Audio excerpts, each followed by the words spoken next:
আমরা মনে করি যে কোনো বিনিয়োগকারীকে স্থানীয় ও রপ্তানি বাজার সামনে রেখে বিনিয়োগের সম্ভাব্য যাচাই করতে হয়। সেক্ষেত্রে স্থানীয় বাজারের সক্ষমতা, দুনিয়া জুড়ে রপ্তানির সম্ভাবনা, অবকাঠামোগত সুবিধা, প্রতিযোগিতামূলক কর, ভ্যাট আছে কিনা, জ্বালানি নিরাপত্তা, স্থানীয় বিনিয়োগকারীদের স্বার্থ সংরক্ষণ, ব্যাংক ঋণ, ডলারের মজুদ ইত্যাদি সকল চ্যালেঞ্জকে মোকাবেলা করার বাস্তবভিত্তিক পথ নকশা আমাদেরকে করতে হবে। আমরা এই অন্তর্বর্তীকালীন সরকারের সদিচ্ছা ও আন্তরিকতাকে সাধুবাদ জানাই। বিনিয়োগ সম্মেলনকে কেন্দ্র করে দেশে বিদেশে যে আগ্রহ তৈরি হয়েছে তাকে ইতিবাচকভাবে কাজে লাগাতে হবে। এলডিসি গ্র্যাজুয়েশন উদ্যোগকে স্থগিত করতে হবে আমাদের দেশের অর্থনীতির স্বার্থে।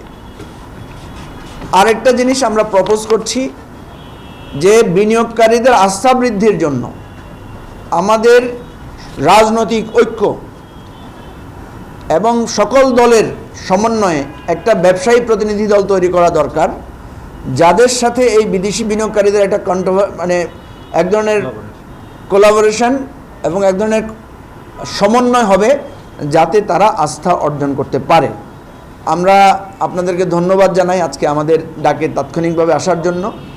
আমরা আশা করছি যে এই যে বিনিয়োগ সম্মেলনের মাধ্যমে সারা বিশ্ববাসীর কাছে আমাদের প্রফেসর ডক্টর ইউনূস সাহেব তিনি যে সম্ভাবনার দ্বার উন্মোচন করেছেন, এটা যেভাবে আশা জাগিয়েছে, এটা যাতে আমাদের কোনো কারণে হতাশার দিক তৈরি না করে।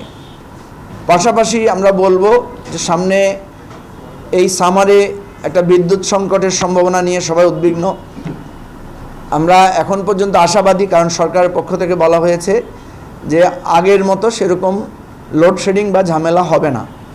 এর মধ্যে আমরা বিভিন্ন জায়গায়, গতকালকেও আমরা দেখেছি বিভিন্ন জায়গায় গার্মেন্টসের জায়গায় চাঁদাবাজি বা বিভিন্ন কারণে গার্মেন্টস বন্ধ করে দেওয়ার মতো পরিস্থিতি হয়েছে। এই সমস্ত বিষয়ে সরকার প্রয়োজনীয় পদক্ষেপ নেবেন। আমরা মনে করছি না যে সরকার এমন কোনো অবাস্তব ঋণ চুক্তিতে আবদ্ধ হবে। সরকার ঋণের দিকে মনোযোগ না দিয়ে সরকার কিন্তু বিনিয়োগের দিকে মনোযোগ দিচ্ছেন। আর আপনি যেই কনসার্নটা রেজ করেছেন এটা খুবই যৌক্তিক কনসার্ন।